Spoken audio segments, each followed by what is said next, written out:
Now, the next command I wanted to show you guys was dealing with networking. Now, if you have a desktop environment, there probably is a network manager in the GUI, and I'll just go there so you can see it. But under wired connections, you can go to wired settings, and this will bring up the network connections, which is under settings, and you can go through and modify your settings as far as like setting a static IP address or changing up your DNS servers, all that good stuff. You can do it right here within the GUI. But I also just wanted to show you how to gather that information from the command line by showing you two specific commands. The first one is an older command that's been around for a very long time, but it's called ifconfig, similar to ipconfig on a Windows operating system. So ifconfig, let me just go to the man page, and it looks like it isn't a man page, and they might have removed this command from the system because I know it's becoming the oldest version, or it's like an older version to look at the IP addresses associated with the system. Yeah, and as you can see, it's not on the system by default.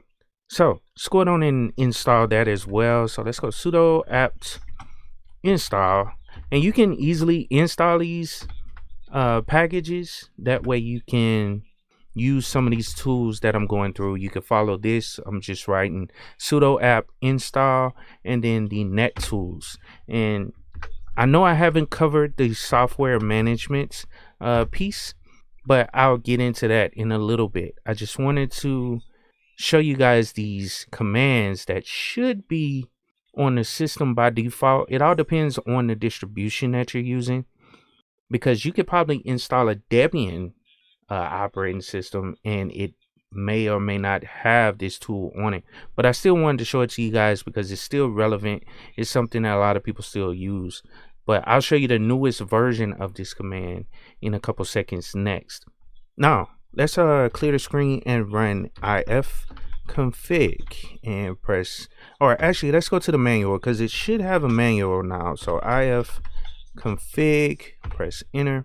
That'll open it up, and basically what it says is configure a network interface. So most people use it just like ipconfig, just to get the IP information on your system. So ifconfig, press enter. As you can see, it pulls up the network device, which that is the name of the network device on this system. Yours may have a different name, but it's essentially the exact same thing. And as you can see, this is my IP address as well as the IP version 6 address there as well, and other basic networking information. Now, I won't cover all of this, but I just wanted to at least show you how to gather that information. Now, the newest version of this command is actually IP, and this should be installed by default now. Man IP, yes, and it is. It says shows, manipulate routing, network devices, interfaces, and tunnels.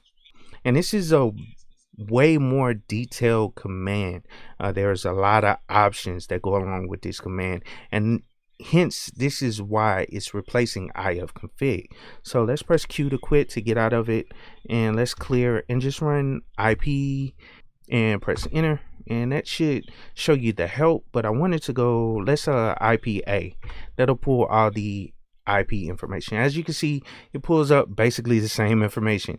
This is the device name right here, as well as all the IP addresses underneath it. So IP version 4 and IP version 6, as well as your other device information on this system. And once you learn this command, you can make changes to it. You can set an IP address, a static IP address, or you can add more connections to it and force your system to pull another IP address.